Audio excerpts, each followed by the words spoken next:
In the village of Zango, there was a woman named Salima. She was as poor as the dusty ground beneath her feet.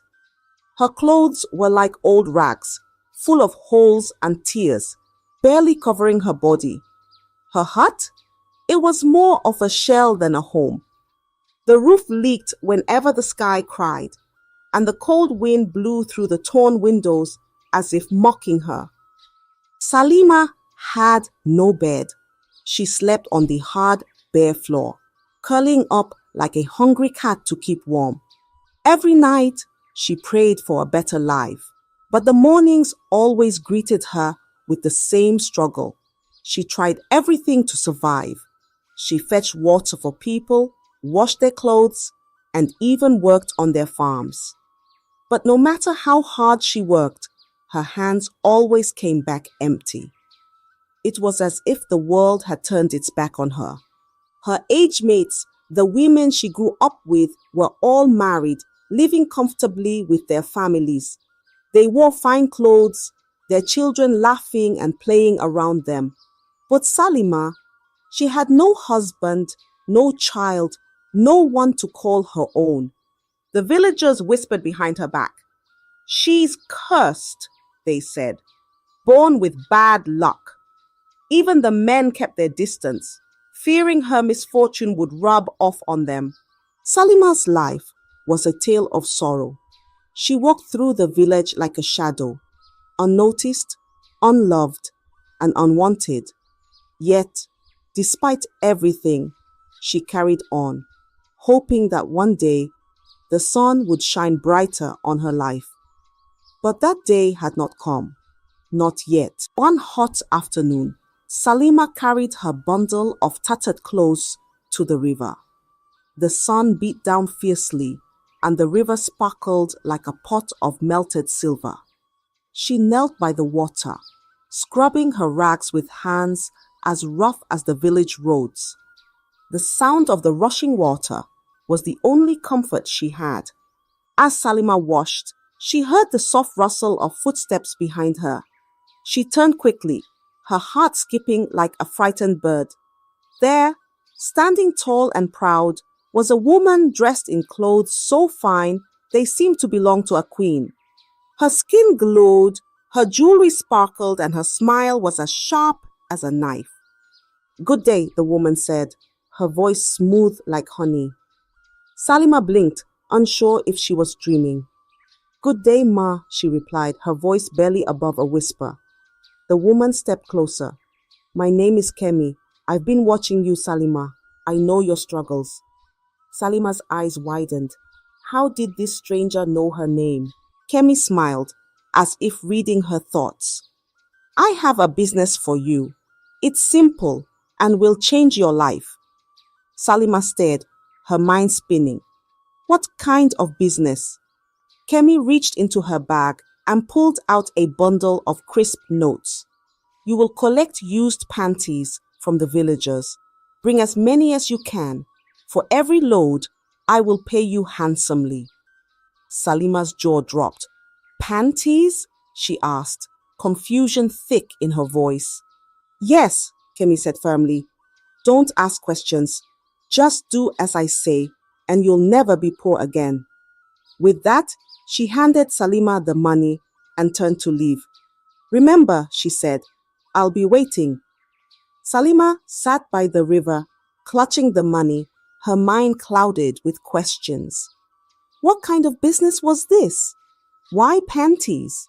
She didn't understand, but the weight of the money in her hand was real, and for the first time in her life, hope stirred in her chest. She packed her clothes and headed home, her heart beating like a talking drum. What would she do next? The next morning, Salima woke up with a plan. She knew the villagers might grow suspicious if she asked for only panties. So, she decided to make her trade seem ordinary. With the money Kemi had given her, Salima went to the market and bought colorful buckets and bowls, big and small, each one shining under the morning sun. When she returned to the village, she knocked on the first door. An old woman opened, her eyes narrowing at Salima. "Good morning, Mama," Salima greeted, holding up a bright blue bucket. "I'm exchanging these for any old clothes, shoes, or even panties you don't need." The old woman grunted. "Old clothes? Shoes? Panties?" She shook her head. "What kind of business is that?" "It's for a new venture," Salima said, her voice steady. "If you have anything you're not using, I'll trade you for this fine bucket." The old woman's eyes lit up at the sight of the bucket. Without hesitation, she went inside and returned with a pile of old clothes and shoes, topped with a few worn-out panties. Salima smiled. "Thank you, Mama. Here's your bucket."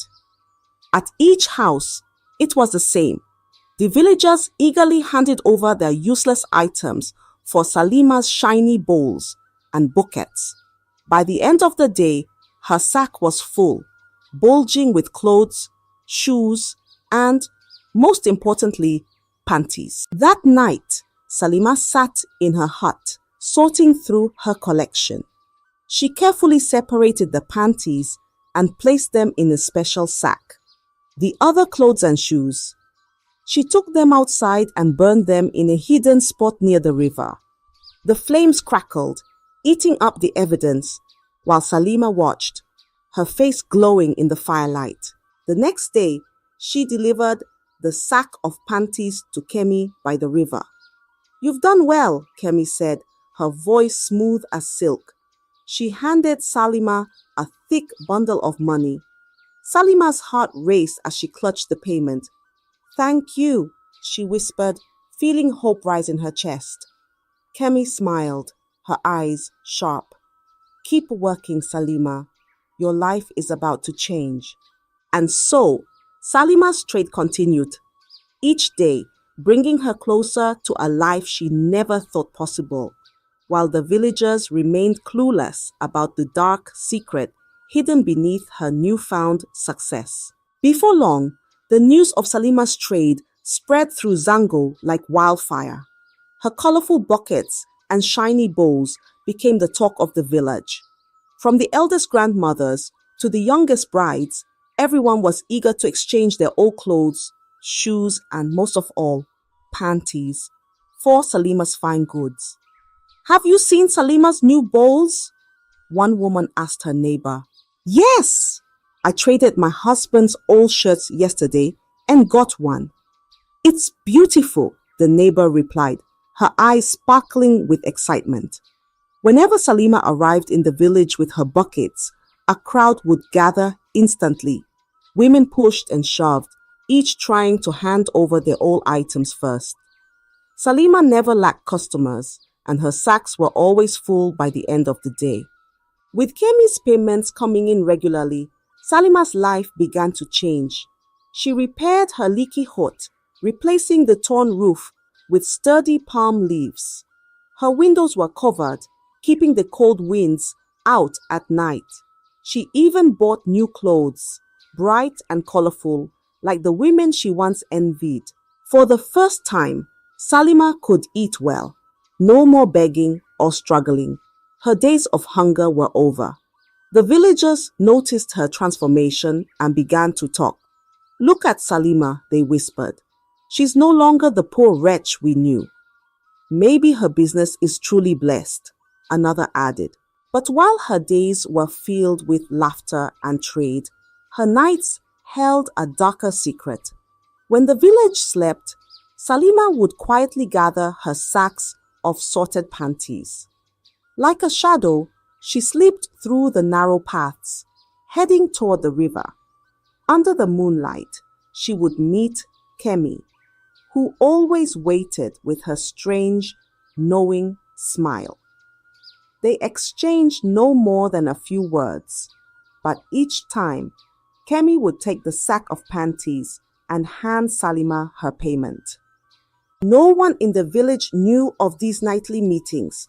To them, Salima's success was a simple tale of hard work. But in the dark by the river, Something strange and unspoken was happening, and soon it would catch the attention of a watchful eye. Salima's trade grew bigger than anyone in Zango could have imagined. She didn't stop at her village.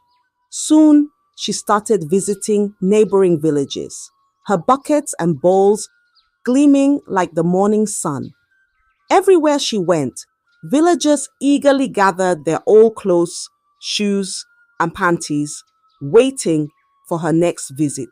Salima is coming tomorrow, they'd say, the excitement bubbling like a pot of soup. Everyone wanted a piece of her trade. Back in Zango, her life was a marvel. Her once broken down hut now stood strong and proud. Her clothes were fresh and her meals were satisfying.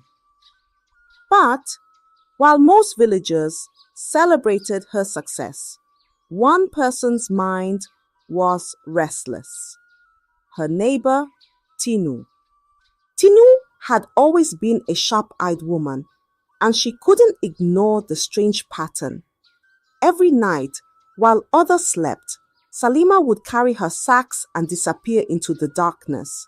She would return hours later, her face calm, but her eyes told a story Tinu couldn't understand. Where does she go? Tinu wondered. One night, curiosity gripped her tightly. She wrapped herself in a thick shawl and waited by her window, watching Salima. As expected, Salima left her hut, a heavy sack slung over her shoulder. Moving like a silent cat, Tinu followed her, keeping a safe distance. The air was cold, and the night was eerily quiet. Tinu's heart beat loudly in her chest, but she pressed on, hiding behind trees and bushes. Finally, they reached the river. Tinu crouched low, peeking through the tall grass. Her eyes widened when she saw a figure sitting on a large rock by the riverbank. It was Kemi, her rich clothes glowing faintly under the moonlight. Around her, candles flickered, their flames dancing in a perfect circle. Salima approached, dropping her sack in front of Kemi. Without a word, Kemi opened the sack, pulling out only the panties. The rest of the clothes were pushed aside. Then Kemi began to chant. Her voice was low and rhythmic, like the hum of bees, and the air around her seemed to thicken. Tina's breath caught in her throat as she watched. Kemi raised her hands, and suddenly the panties vanished into thin air, leaving behind a faint, eerie glow. A strange laughter echoed through the night, sending chills down Tinu's spine. Her legs trembled, and her heart pounded like a drum. She wanted to run, but her feet felt like they were stuck in the mud. What had she just witnessed? Who was this Kemi? And what was she doing with the villagers' panties? Fear gripped Tinu as she quietly retreated, her mind racing. She had seen enough for one night, but she knew this was just the beginning of a terrifying truth. Tinu's heart raced like a trapped bird as she stumbled back through the dark forest. The eerie laughter from the river still echoed in her ears, and every rustle of leaves felt like a hand reaching for her. She clutched her shawl tightly, her feet moving as fast as they could, but the weight of fear made her legs feel like stone. She didn't stop until she reached her hut.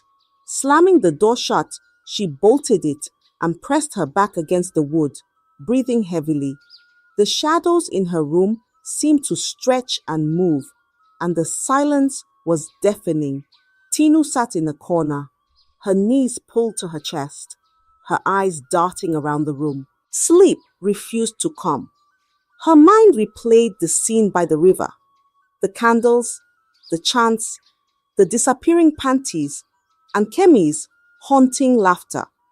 She hugged herself tighter, whispering prayers under her breath, begging for the night to end. At the first light of dawn, Tinu could bear it no longer. She threw on her wrapper and rushed out, heading straight to the elder's house. Her bare feet slapped against the dirt paths, stirring dust as she ran. When she arrived, the elders were just waking up, their faces lined with sleep and age. But the panic in Tinu's eyes erased their weariness. "What is it, Tinu?" asked one of the elders, his voice heavy with concern. "It's Salima," Tinu cried, her words tumbling over each other. "She goes to the river every night. There's a woman, Kemi. She's doing something dark with our clothes. I saw it with my own eyes." The elders exchanged uneasy glances. "What did you see?" another elder asked, leaning forward. Tinu took a deep breath, her voice trembling. "There were candles. Kemi was chanting. She took only the panties and then they vanished. After that, there was laughter, evil laughter." The elders sat in silence, their faces growing more serious with each word. Finally, one of them rose. "This is a grave matter. We must summon Salima at once." The village bell was rung, its sharp clang waking everyone.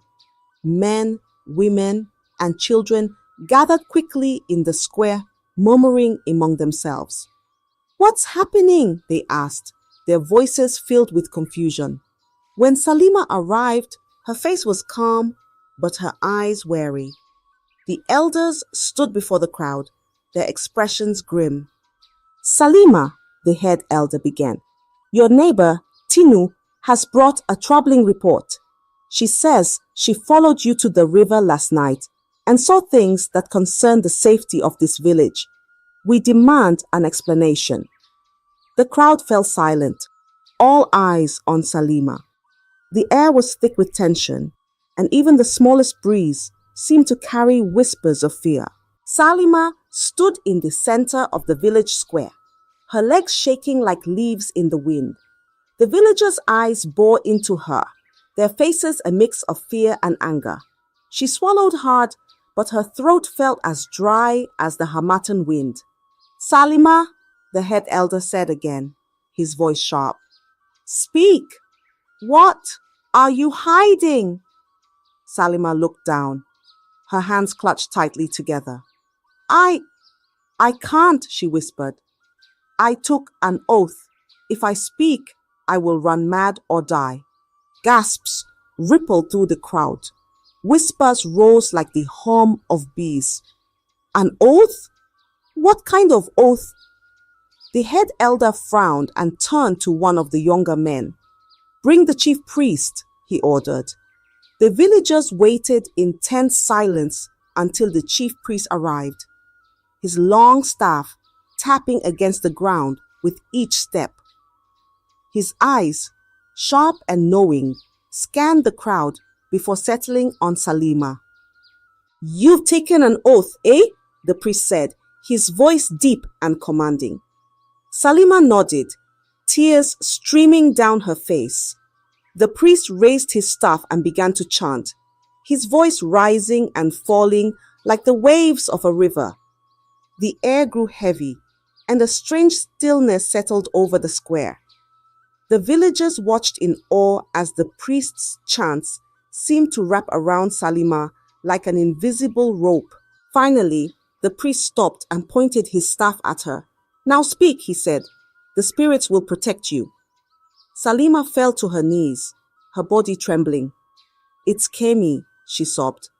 "She's not an ordinary woman. She's a ritualist.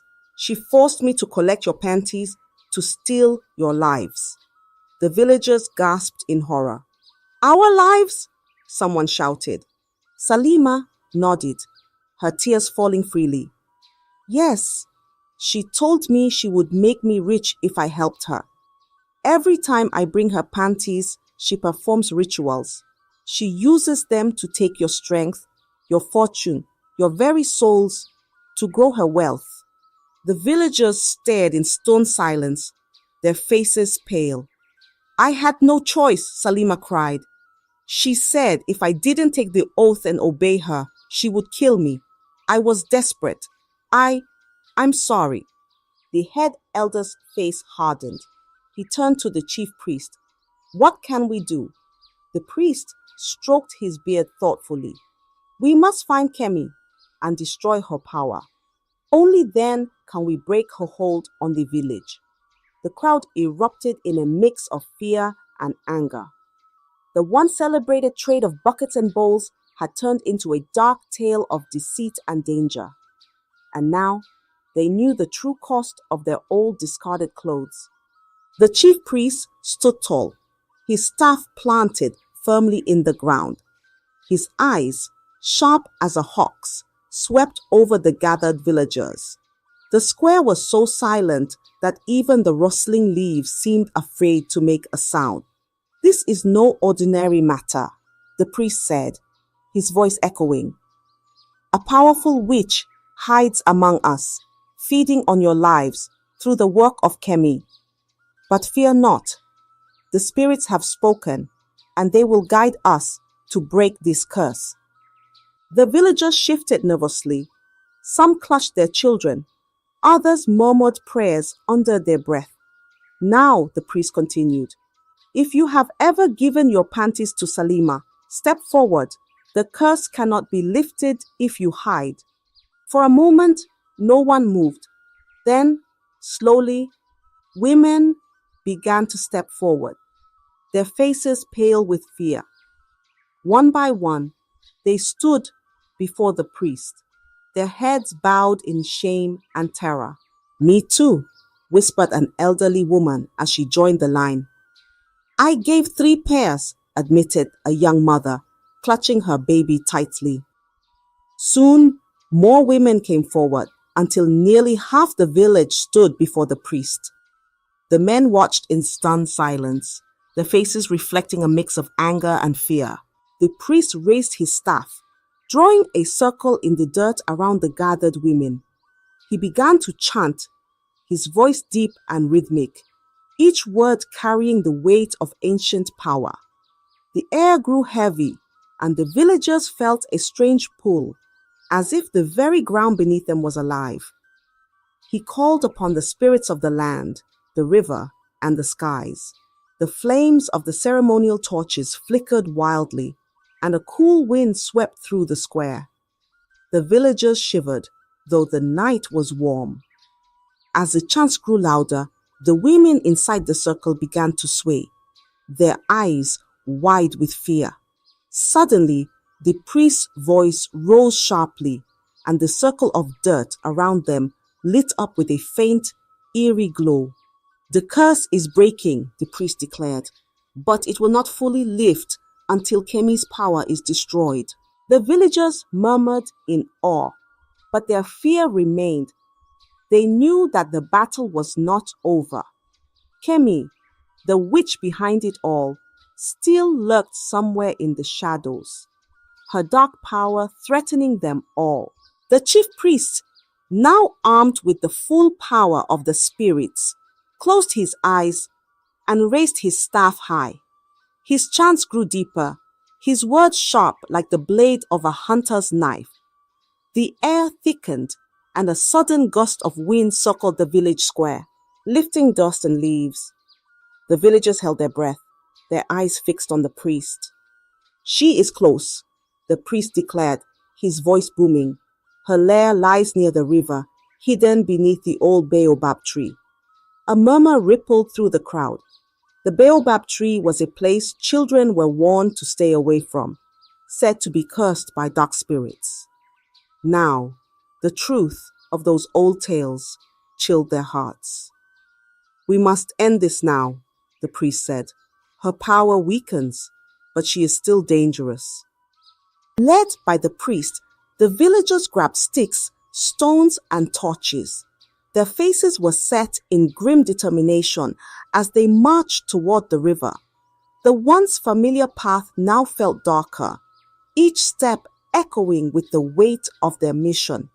When they reached the baobab tree, the priest pointed his staff at the ground. Here, he said, her coven lies below.